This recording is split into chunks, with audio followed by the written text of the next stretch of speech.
사도신경으로 신앙 고백 드립니다. 전능하사 천지를 만드신 하나님 아버지를 내가 믿사오며 그 외아들 우리 주 예수 그리스도를 믿사오니 이는 성령으로 잉태하사 동정녀 마리아에게 나시고 본디오 빌라도에게 고난을 받으사 십자가에 못 박혀 죽으시고 장사한 지 사흘 만에 죽은 자 가운데서 다시 살아나시며 하늘에 오르사 전능하신 하나님 우편에 앉아 계시다가 저리로서 산자와 죽은 자를 심판하러 오시리라. 성령을 믿사오며 거룩한 공회와 성도가 서로 교통하는 것과 죄를 사하여 주시는 것과 몸이 다시 사는 것과 영원히 사는 것을 믿사옵나이다. 아멘. 이 아침에 우리에게 주시는 하나님의 말씀은 잠언 29장 1절로 14절 말씀까지입니다. 잠언 29장 1절에서 14절 말씀까지 우리 말씀 찾으셨으면 한 목소리로 같이 읽습니다. 자주 책망을 받으면서도 목이 곧은 사람은 갑자기 패망을 당하고 피하지 못하리라. 의인이 많아지면 백성이 즐거워하고 악인이 권세를 잡으면 백성이 탄식하느니라. 지혜를 사모하는 자는 아비를 즐겁게 하여도 창기와 사귀는 자는 재물을 잃느니라. 왕은 정의로 나라를 견고하게 하나 뇌물을 억지로 내게 하는 자는 나라를 멸망시키느니라. 이웃에게 아첨하는 것은 그의 발 앞에 그물을 치는 것이니라. 악인이 범죄하는 것은 스스로 올무가 되게 하는 것이나 의인은 노래하고 기뻐하느니라. 의인은 가난한 자의 사정을 알아주나 악인은 알아줄 지식이 없느니라. 거만한 자는 성읍을 요란하게 하여도 슬기로운 자는 노를 그치게 하느니라. 지혜로운 자와 미련한 자가 다투면 지혜로운 자가 노하든지 웃든지 그 다툼은 그침이 없느니라. 피 흘리기를 좋아하는 자는 온전한 자를 미워하고 정직한 자의 생명을 찾느니라. 어리석은 자는 자기의 노를 다 드러내어도 지혜로운 자는 그것을 억제하느니라. 관원이 거짓말을 들으면 그의 하인들은 다 악하게 되느니라. 가난한 자와 포악한 자가 섞여 살거니와 여호와께서는 그 모두의 눈에 빛을 주시느니라. 왕이 가난한 자를 성실히 신원하면 그의 왕위가 영원히 견고하리라. 아멘. 오늘은 함께 읽으신 잠언 29장 1절로 14절 말씀을 중심으로 가난한 자를 돌아보는 공의라는 제목의 말씀으로 잠시 은혜를 나누겠습니다. 솔로몬의 제2잠언이라고 불리는 잠언 4부의 말씀을 계속해서 살펴가고 있는데요, 오늘은 그 가운데 22번째 단락과 23번째 단락의 말씀입니다. 먼저 22번째 단락의 말씀은 1절부터 11절까지입니다. 여기서는 의인과 악인이 각각 이웃에게 끼치는 상반된 결과에 대해서 말씀해 주고 있습니다. 먼저 1절 말씀은 경책을 받아들이지 않는 악인은 파멸할 것임을 경고하고 있습니다. 자주 책망을 받으면서도 목이 곧은 사람은 갑자기 패망을 당하고 피하지 못하리라 그럽니다. 여기서 자주 책망을 받으면서도 목이 곧은 사람은 미련한 사람이죠. 이런 사람을 목이 곧다라고 표현하고 있는데, 이 말은 멍에를 쓰지 않으려고 이리저리 목을 흔드는 황소의 이미지에서 가져온 말입니다. 사람들에게 길들여지지 않은 황소는 멍에를 쓰지 않으려고 거부합니다. 그래서 이리저리 목을 흔들어 댑니다. 그러면 사람들은 매를 때려서라도 그 소의 목에 멍에를 매게 합니다. 그러나 그래도 끝내 멍에 쓰기를 거부하는 그 소는 결국 매를 맞고 도살장으로 갈 수밖에 없습니다. 하나님은 우리의 완악한 죄에도 불구하고 오래 참으십니다. 그러나 끝끝내 회개하기를 거부하는 목이 곧은 사람들은 더 이상 자비를 얻을 수가 없습니다. 그러므로 그들은 갑자기 심판을 받게 되고 하나님과 사람들에게 영원한 버림을 받게 될 것을 말씀하고 있습니다. 그리고 2절 말씀은 의인과 악인이 사회와 국가에 미치는 영향에 대해서 대조적으로 말씀해 주고 있습니다.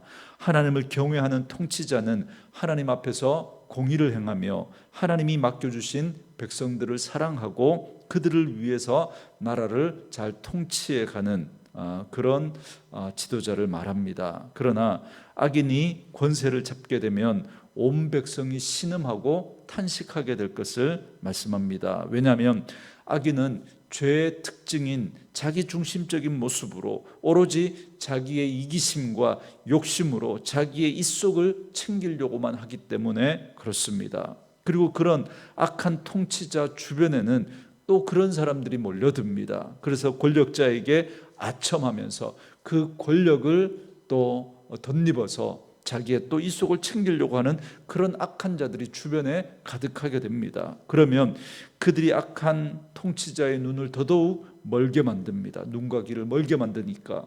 그러니까 결국 백성들의 삶은 더 피폐해지고 신음과 탄식 소리만 들리게 될 것을 말씀하고 있습니다. 그리고 3절은 의인과 악인의 개인적인 삶의 태도에 대해서 말씀해 주고 있는데요. 지혜를 사모하는 자는 아비를 즐겁게 하여도 창기와 사귀는 자는 재물을 잃느니라 그럽니다. 참된 지혜는 하나님을 경외하고 그 뜻에 순종하는 것을 말합니다. 그렇게 할 때 결국 하나님의 복을 받게 되고 이웃들에게 사랑과 존경을 받게 될 것입니다. 그러한 자들은 가정의 자랑이 되죠. 그래서 부모의 마음을 즐겁게 합니다. 그러나 창기와 사귀는 자는 재물을 잃고 맙니다.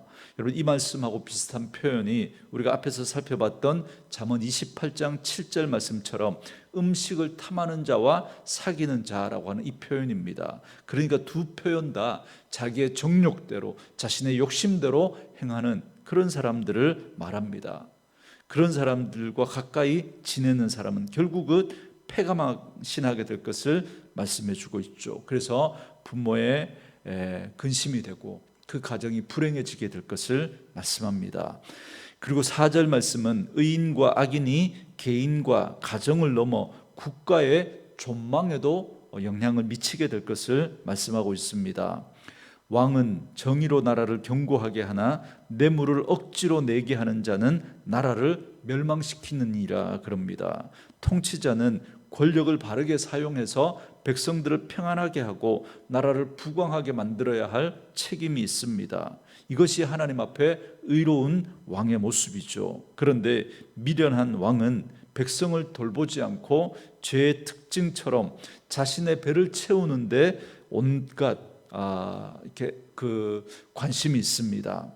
여러분, 여기 뇌물을 억지로 내게 하는 자, 이 말은 무슨 말이냐면 뇌물은 억지로 내게 하는 게 아니죠. 자기 어떤 이해관계 속에서 스스로 내는 건데 여기서 뇌물을 억지로 내게 한다, 이 말은 세금을 과중하게 부과하는 걸 말합니다.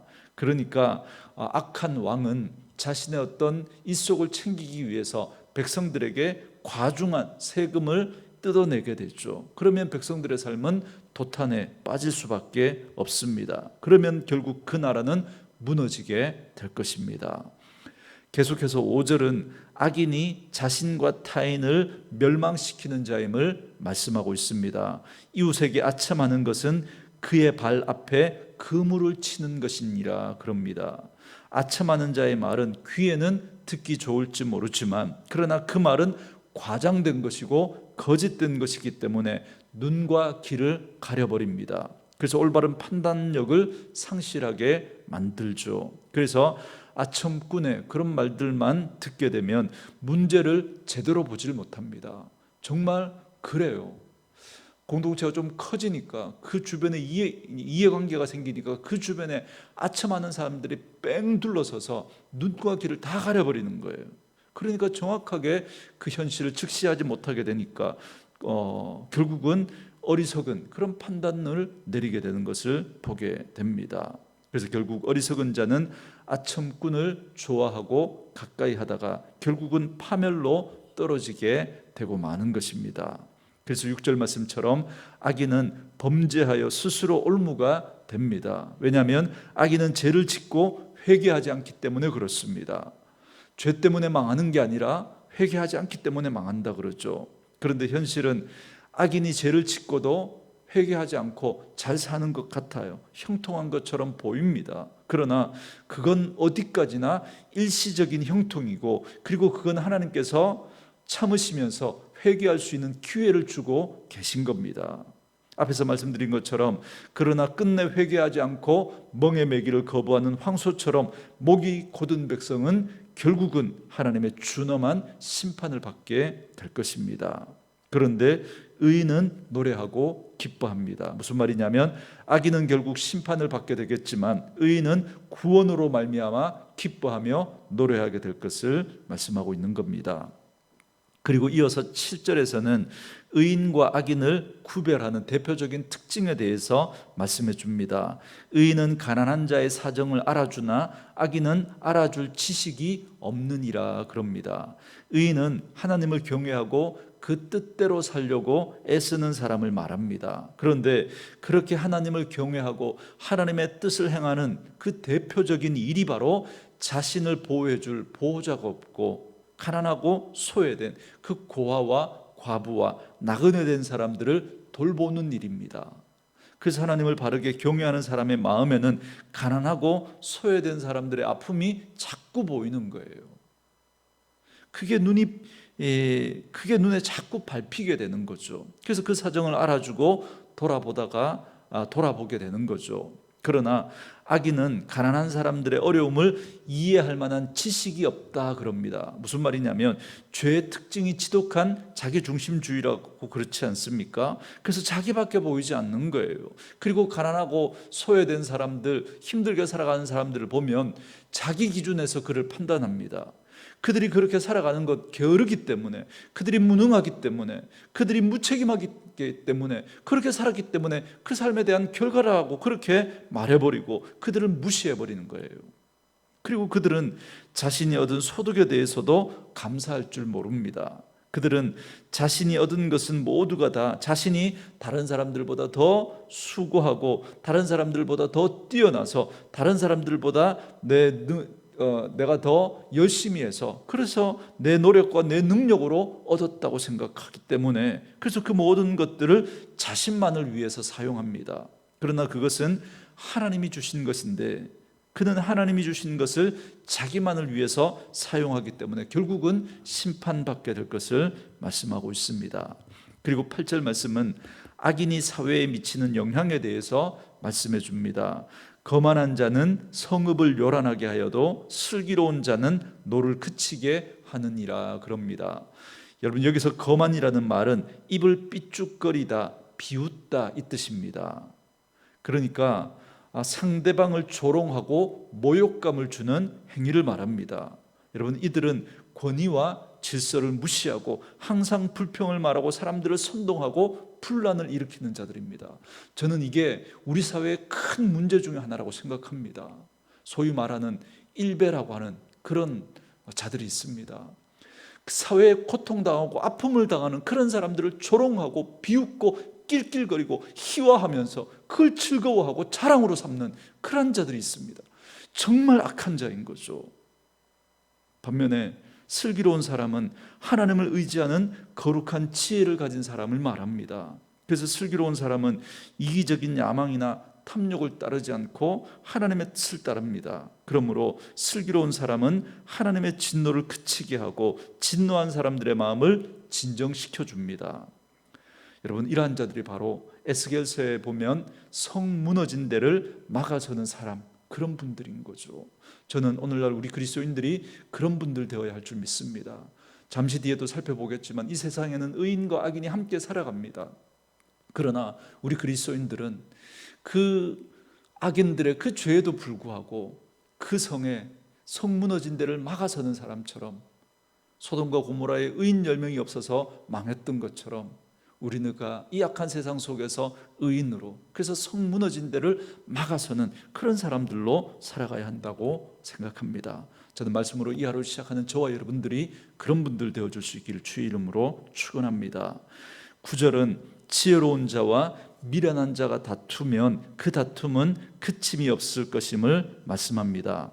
아무리 지혜로운 자라도 미련한 자와 다투면 끝이 없다는 겁니다. 왜냐하면 미련한 자는 남의 이야기를 듣지도 않을 뿐더러 자신만의 논리와 감정을 내세우기 때문에 그렇습니다. 그렇기 때문에 미련한 자와 다툼은 무익하고 오히려 손해만 될 뿐입니다. 그래서 10절 말씀은 자연스럽게 의인과 악인이 공존할 수 없음을 말씀합니다. 악인은 의인을 미워합니다.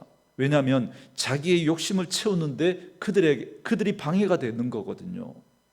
그리고 그들을 내버려 두면 그들과 자신들이 비교되고, 그러면 자기의 치부가 드러나게 될 것이기 때문에 의인에게 피를 흘리게 만드는 겁니다.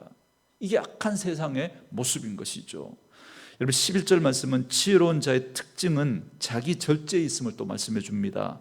어리석은 자는 자신의 감정을 제어하지 못하고 분노를 있는 그대로 다 드러냅니다. 그러나 지혜로운 자는 자신의 감정과 생각을 제어할 줄 압니다. 그래서 더 이상 이러다가는 크게 싸움이 되겠다 싶으면 참는 거죠. 자신의 감정을 조절하고 절제해서 상대방과의 마찰을 피하고 합리적인 방법으로 문제를 해결하려고 하기 때문에 다툼을 가라앉히게 됩니다. 계속해서 이 23번째 단락의 말씀인데요, 12절부터 14절까지 말씀입니다. 여기서는 하나님의 공의에 근거한 통치 질서의 필요성을 강조하고 있습니다. 12절 말씀에 관원이 거짓말을 들으면 그의 하인들은 다 악하게 되느니라 그럽니다. 여러분, 관원은 관리들을 포함하는 통치자, 지도자들을 의미합니다. 여러분, 지도자의 성품과 성향이 그가 섬기는 공동체의 모습과 성향을 결정짓는데 굉장히 중요한 역할을 하게 될 것을, 중요한 영향을 미치게 될 것을 말씀합니다. 그래서 통치자가 정직하지 못하고 성실하지 못하고 그리고 아첨이나 하고 거짓말하는 그런 사람들의 말에만 귀를 기울이게 되면 그 밑에서 일하는 사람들 역시도 그렇게 된다는 거예요.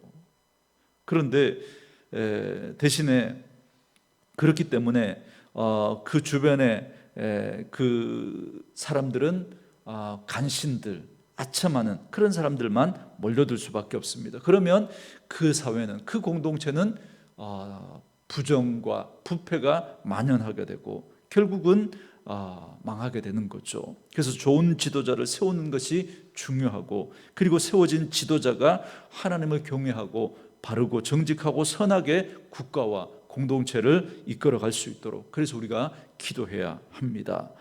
그리고 13절 말씀은 가난한 자와 포악한 자가 섞여 살아가거니와 여호와께서는 그 모두의 눈에 빛을 주시느니라 그럽니다.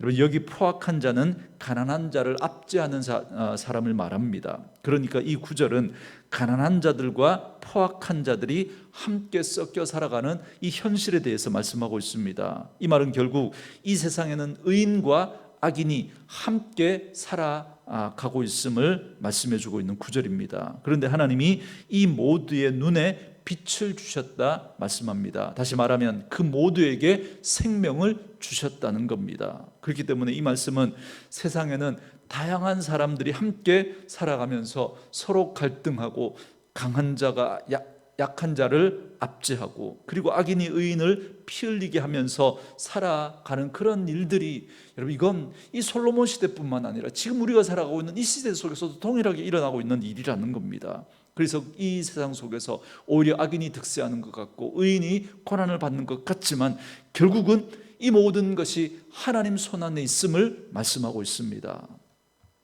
그렇기 때문에 사랑하는 성도 여러분, 이런 부조리하고 모순된 세상을 살아가면서 늘 우리가 잊지 말아야 할 것이 있습니다.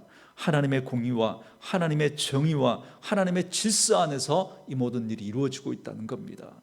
세상은 힘 있는 사람들, 오히려 악한 자들에 의해서 그렇게 움직이고 있는 것 같지만 그러나 아니라는 거예요. 하나님이 잠시 내버려 두고 계신 겁니다. 그러나 결국 하나님의 손 안에서, 하나님의 공의와 하나님의 질서 안에서 하나님의 뜻이 이루어지고 있는 것입니다. 여러분, 우리가 이 사실을 잊지 않고 명심해야, 그래야 우리 흔들리지 않습니다. 그래야 우리가 부안해동하지 않습니다. 이 세상에는 우리들을 그렇게 선도하는 그런 이들이 너무너무 많습니다. 그때 우리가 이 말씀을 붙들고 하나님이 이 세상을 주관하고 계신다는 사실을 꼭 기억해야, 그래야 흔들리지 않고 낙심하거나 절망하지 않을 수 있습니다. 마지막 14절 말씀에 왕이 가난한 자를 성실히 신원하면 그의 왕위가 영원히 견고하리라 그럽니다. 왕은 하나님의 대리자로서 백성을 잘 보살펴야 합니다. 특히 가난한 자들을 성실히 신원해야 합니다. 신원한다라고 하는 이 말은 판단한다는 뜻으로 옳고 그름을 명확하게 가려서 가난한 자들의 그 억울함을 풀어주어야 한다라는 말입니다. 여러분, 잠언에서 우리 계속해서 지금 살펴보고 있는 것처럼 뇌물을 받고 재판을 굽게 하는 것이 아니라 공의로 판단해야 합니다. 그래야 억울한 사람이 생기지 않을 수 있습니다. 그러므로 하나님을 경외하는 지도자는 힘이 없고 가난한 자들의 형편을 잘 살피고 그들이 힘 있는 자들에게 억울한 일을 당하지 않도록 최선을 다해야 합니다. 이런 일은 하나님께서 기뻐하시는 일입니다. 그리고 이런 왕은 하나님의 축복과 백성들의 존경을 얻을 수 있고, 이런 왕은 오랫동안 보좌에 있게 될 것을 말씀하고 있습니다. 여러분, 오늘 말씀을 통해서 우리는 의인과 악인이 다른 이들과 공동체와 이 사회와 국가에 어떠한 영향을 끼치는지에 대해서 살펴봤습니다. 의인은 결국 자기도 살 뿐만 아니라 다른 사람도 살리고 공동체도 살리고 나라도 살립니다. 그러나 악인은 자기도 망하고 남도 망하게 합니다. 그러므로 우리 하나님의 백성들은 의인된 삶으로 나뿐만 아니라 이웃을 살려낼 수 있는, 공동체를 살려낼 수 있는, 이 나라를 살려낼 수 있는 그런 분들 되셔야 합니다. 소돔과 고모라에 의인 10명이 없어서 망했습니다. 그러나 저와 여러분은 성 무너진 데를 막아서는, 그래서 그 성이 무너진 대로, 무너진 그곳으로 하나님의 진노의 심판이 몰려올 때, 그때 우리가 그 성 무너진 데를 막아서는 그런 하나님의 사람들로 서야 할 줄 믿습니다. 말씀으로 이 하루 시작하는 저와 여러분에게 그 은혜가 있기를 원합니다. 그래서 오늘도 더 하나님을 의지하고 하나님의 말씀에 순종하는 참 지혜자로, 의인으로 살아가는 저와 여러분 되어줄 수 있기를 주의 이름으로 축원합니다. 오늘 주신 말씀 묵상하면서 이 찬양 들으시고 기도하는 시간 갖겠습니다.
영원히 쇠하지 않네. 나는 주